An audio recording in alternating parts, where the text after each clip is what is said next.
one team last year's Saints reminded me of. The '93 Houston Oilers. It felt like a last chance they came up short yet again, and the offseason sort of reinforced that. They worked a bit of magic for the cap issue, but they still lost a lot of talent, particularly Drew Brees.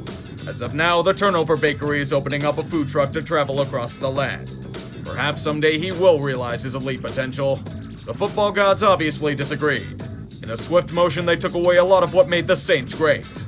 Will Lutz, the dynamic kicker, out long-term with injury. Michael Thomas also out long-term with injury as well. And he's throwing a temper tantrum because he isn't getting enough attention. Seriously, this team's done everything you've wanted. Why did you request a trade? But then again, none of that matters right now. This does. Hurricane Ida has all but destroyed New Orleans. And to be completely honest, I have no idea when the Saints will be able to get back to playing in the Superdome. For their first week, the traveling team plays in Jacksonville. Let's just hope Gail Benson doesn't pull a stunt like her late husband did and try to move the damn team in the chaos. The NFC is pretty tight in a lot of aspects. A logical person would just sit back and let it all develop, but I'm an impulsive bastard. I need to make shitty predictions that backfire quickly. The NFC East will surprisingly not change hands again, and it will be Washington that pulls it out. The NFC North is still Packers territory, however. The NFC South, I hate to say it, but Brady and the Buccaneers have it on lockdown. The NFC West, though? That's tough, but I'll have to say San Francisco bounces back if they're healthy. For the wildcards, I'm rolling with Seattle, New Orleans, and the Rams. Once again, many teams can be considered for these three slots. With that being said, I should shut the hell up. It's time for some fucking football. New Orleans has been through quite a bit over the past month. Significant injuries sapping their team's strength, drama and speculation, and a new quarterback with questions about his long-term impact. There was also that hurricane thing that forced them away from their home city for the foreseeable future. That could hurt. Coming to you live from Jacksonville, we present an absolute ass-kicking by the Saints? It appears I'm not misreading the script. New Orleans took all of the pent-up rage and aggression over the past few months and shanked the pompous rich kid in a back alley. I do not exaggerate, it was complete domination against the Packers. A reward for such a victory is a handsome extension for Marshawn Lattimore, who's out week to week with a thumb injury. One thing, did Green Bay prepare for this game? They looked terrible. Aaron Rodgers may have chosen wrong in the offseason, especially when he's pulled for Jordan Love in garbage time. The team may have overrated itself, but I mean, Aaron, the Jeopardy gig is still technically available. Well, if these past few weeks were any indication, Sam Darnold has been acclimating to his surroundings well. Saints, unfortunately, COVID isn't the only thing wrecking your coaching staff. It's Carolina's game plan stuffing your offense at every turn. It was as close to domination as a team can get. The only real blemish in the Panther game plan was the Sam Darnold special, where he executes a 10 IQ smooth brain maneuver and everyone wonders what the fuck he was thinking. Well, can't fault him that much for it. He had a good game regardless. Carolina may have won, but I need some way to get my stale meme fix. And I think I know how. Oh, God, I miss that sound so much. Sometimes the best laid plans go awry. In New England's case, they were flat out exposed by the Saints defense. Mac Jones got a rude welcome to the NFL. He was stymied by New Orleans Jazz. And if it wasn't him getting smacked around, his receivers were dropping everything like a drunk on Bourbon Street. I call that guy. Maybe he can help block for Mac. 2 critical picks send New Orleans on their way from the fated Death Star. Jameis's food truck has a new special replacing those delicious turnovers. Sugar powdered W's. It unfortunately doesn't have the same meme potential, but I think the Saints will take it. I'm not worried about Mac though. He had a rough game, it happens. I'm more concerned about everything else. New Orleans is back at the Superdome. It's home. And that means that the Saints can go back to what they do best. Piss off their fans with a combination of terrible play and massive defensive lapses in key situations. These are the New York Giants they're playing against. It's not like the Saints are marching in versus, Tampa Bay or something. This should have been an easy win for them. It's not like the G-Men are any good, but they made Daniel Jones transform into Dan Marino. That's pretty impressive. I didn't know a team could do that without making him fumble 3 times. Not like the Saints' offense was that impressive either. Missed opportunities, shanked field goals, trick plays that only trick the offense, the good shit. But you know what rears its ugly head again? By God, the defense shitting the bed. Because that hasn't been an issue with this team for the past 10 years, hasn't it? New York blesses themselves with these fortuitous derps and ties the game. Graham Gano is also pretty good at long-range field goals, but that's not the point. What is that the Giants get the ball to start OT, and the coverage failings continue into this drive. So now we get to see an old friend drive the dagger in to seal the game. First and goal from the New Orleans 6 as Barkley takes it to the goal line. He's in. Giants win in overtime. Analytics? Joe Judge don't need no stinking Excel. He has about as many wins as Bill Gates does this season with this victory. Take that, you fucking nerds! The Saints are such an enigmatic squad this year. It seems they go in a pattern. Great game, really shitty game. Great game, really shitty game. So by this method, they'll go into a half-full FedEx Field and expose a fraudulent defense in the reskins. I get they have Taylor Heineke at QB and he has his limitations, but what the hell happened here? Where's that dominant front four? Where's the secondary that shut bitches down left and right? Why is there an uncontested fucking Hail Mary giving New Orleans the lead at half? Watching the DEA publicly raid the offices of a fucking team trainer reveals you haven't shed the shithole status. You merely threw a veil on it. When a team gives us this kind of shit, they deserve to lose. Sorry, I don't make the rules. But what do we do about New Orleans, though? They have talent and intrigue, but I don't know how to gauge them with their raging inconsistency. Split it down the middle?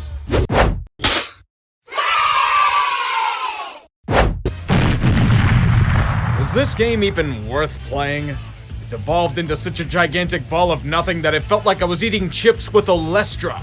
Empty calorie, void of flavor, and leaves you with nothing but instant stomach pain and regret. You look at the score and think, wow, what a defensive battle, but don't. Both offenses were just sheer garbage. New Orleans overthrew everything and Seattle couldn't even throw a towel 5 yards without getting a coverage sack. All that happened of note was DK Metcalf having a long touchdown and beast mode saying fuck on national television. Could have had a blank screen for 58 minutes and had the same result. Under the assistance of officials, because neither offense could do shit, the Saints were guided to water. Being the thirsty horse they are, they managed to drink. New Orleans is now 4-2, but I'm still skeptical about them. The Seahawks are really terrible without Russell Wilson bailing them out every week. New Orleans is one of the most inconsistent teams in the NFL this season. Whenever you think you can properly assess what they are, they invert every single thing for shits and giggles. Against Tampa Bay, the class of the division, you'd expect an easy loss. Especially considering famous Jameis's patented food truck broke down outside Drago's. And with Taysom Hill still out, their quarterback now is... Hold on, I actually have to look this up. Trevor Siemian? That guy's still in the NFL? Do they really stand a chance anymore? Let's turn this over to an expert scholar in the art of goatology.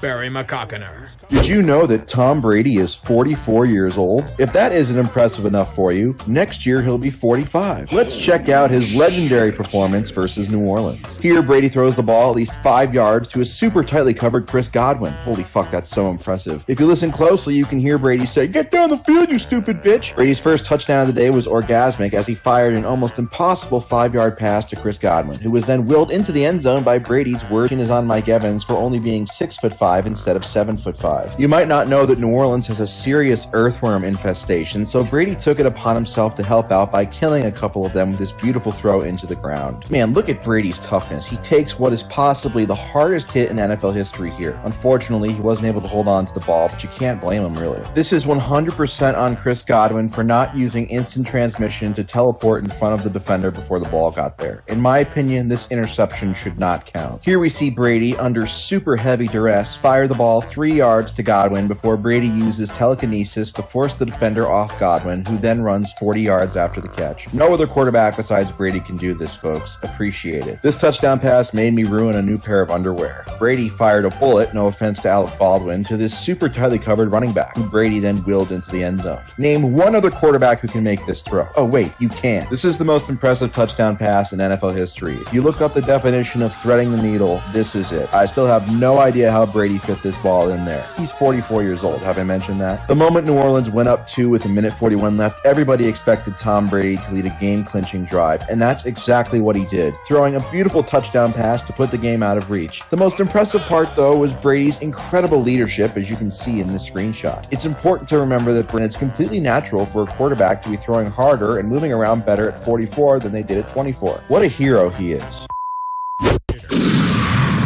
The city of Atlanta is riding high after ending their failure narratives and winning a World Series. The joys they're experiencing right now are second to none. You know how I get to be an asshole in this situation? I mentioned that Atlanta is still cursed with the Falcons. We've tried to help them. We've done everything to get them to stop their crippling choking addiction, but they regress back to that deadly vice. Last time we visited the Falcons, we caught them in the closet enjoying autoerotic asphyxiation. Do you want me to applaud them for getting out to a 23-6 lead against their rival? Do you know what team you're watching? They blow these kinds of games away in their sleep. It's become a routine formula. Just have the drive stall out quickly, the defense break like it's the team's psyche after Super Bowl 51, and then finish it all off with the typical conclusion. Falconing at its finest. A 98.8% chance of winning blown down the drain against a primate called Trevor Siemian. I hate this goddamn team so much. I really... Ryan on first down. It is caught by Patterson. They rallied? The offense didn't crumble like usual on the final drive?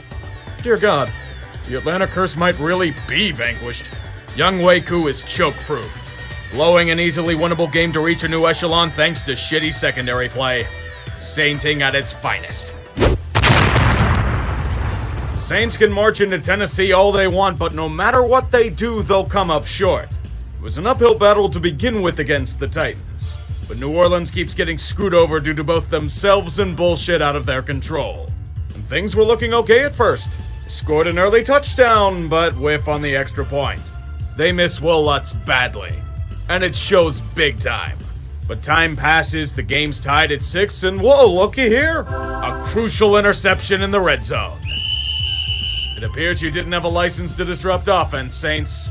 This is going to be called a hit to the helmet when it isn't anywhere near. Tennessee capitalizes on the penalty for 6. Nothing like the bullshit of ref ball, isn't there? Maybe fumbling the opening kickoff of the second half to give the Titans another easy touchdown, but I wouldn't say that's exactly fun. What might be are the Saints slowly chipping away at Tennessee's lead. They're quite hobbled themselves. They have no secondary and the defense is being held together by string. Time is ticking down and New Orleans is doing things without a chunk of their offense. Trevor Siemian, a city's counting on you. Siemian, and caught for the touchdown! An incredible touchdown, but here's the problem. Do you remember that missed extra point earlier in the game? This is where it haunts them. It's forcing the Saints to go for 2. See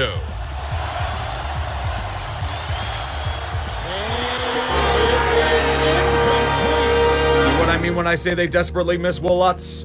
He may have been the piece that won them this game. A brutal loss to swallow. Hard fought, but no points for moral victories, unfortunately. New Orleans is still in position, but the playoff road just got tougher. What a shame. Howie Roseman, waking up to take his 2 a.m. shit, stretches with conviction and gracefully slouches towards the penthouse bathroom. Stumbling over several hookers and a few circus animals, he groans and looks at his reflection in the mirror. What he sees? Excellence. He's been a busy boy. Dallas Goedert and Avonte Maddox were delivered nice extensions before the game against New Orleans. And capitalizing on their weakness was a piece of cake. The Saints are without a significant chunk of their offense to injury, no one cares. What really matters is the false hope consuming the city of Philadelphia whole. It was a convincing win with relentless defense and a blistering rushing attack. Are the Eagles any good? Not really, but look at it this way. The opportunity to strike is there for them. Their next 5 opponents are the Giants twice, the Redskins twice, and the Jets. Howie Roseman and the Eagles are licking their chops. This is their chance to assert themselves to get their asses kicked in the first round. I look forward to them pissing off a fan base or 2 in January. Buffalo is a massively inconsistent franchise this year. So much for being Super Bowl contenders when the interior line is being held together by scotch tape and the only running game to speak of is from Josh Allen. We got both Bills teams against New Orleans. In the first half, there was the squad that failed to launch. As I said, the offense solely relies on Josh Allen. And if you can force him to make decisions under pressure, he'll feed a defense countless mistakes. The Bills are leading at half, but that's only because the Saints are a turducken. Injured talent inside Sean Payton's over-aggressiveness, inside shattered hopes and dreams lathered in a sauce of Michael Thomas's arrogance. Buffalo then showed us their second half form. The dominant world beaters we were expecting out of them earlier in the year. But this is a New Orleans Saints team that's gone through a fucking hurricane of ailments. You should be crushing them if you have ambitions. And it technically should have been even more of a decimation than it became. Buffalo is good, but instability may ruin them. Especially if Tre'Davious White is out long term. Bills, real talk. Find a running back to use besides Josh Allen. It'll help. Over the past few weeks, this question has been gnawing at my mind. How would the New Orleans Saints be doing if their offense wasn't destroyed by injury? I know it's a repetitive narrative, but when you've lost nearly every single playmaker on it for weeks on end, when you're forced to start Taysom football at quarterback, he just received an extension that may or may not pay him $40 to $95 million, but that won't be able to let him throw accurately down the field. Although an injury may have something to do with that, Dallas was absolutely beatable.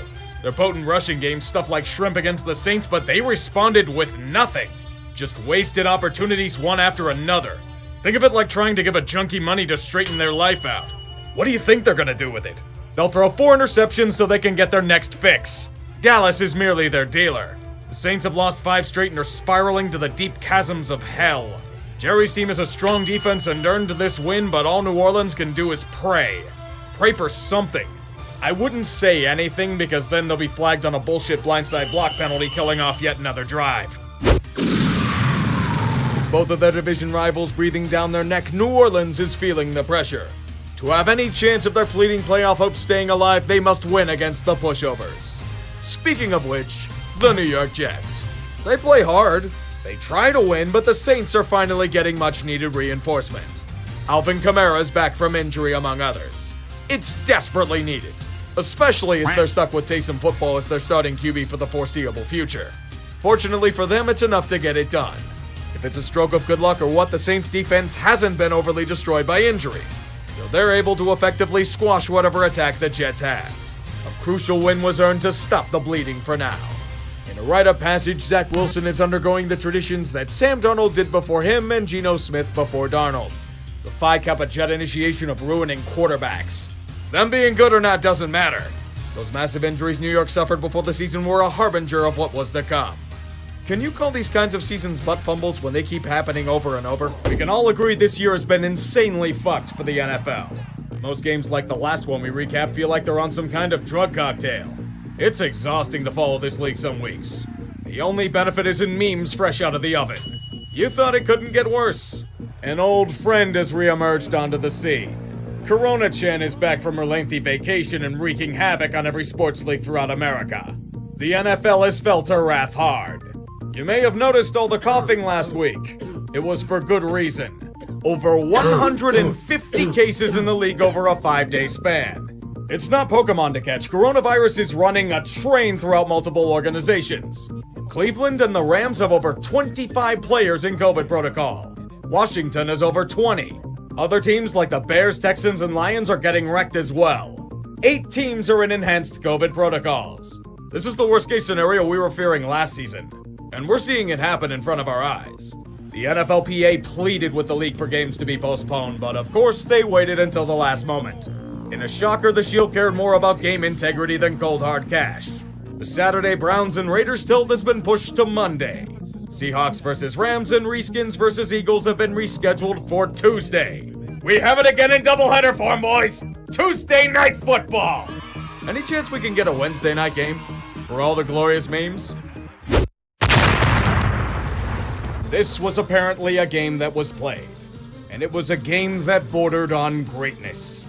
If there's one thing that's been consistent over the past few years, it's how New Orleans makes Tampa Bay into its bitch in the regular season. The playoffs they don't talk about. But what they do is taking a once potent offense and turning it into a potato.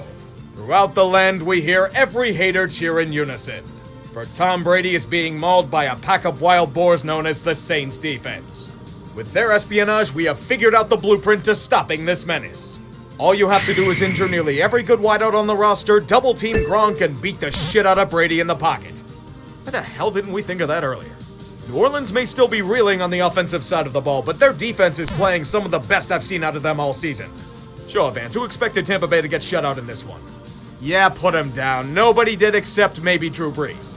The final score lies. It was domination. And the Saints get much-needed breathing space in a season full of twists and turns.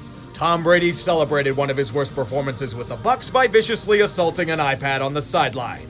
It was the most accurate ball he threw on the night, and also somehow dropped by the receiver.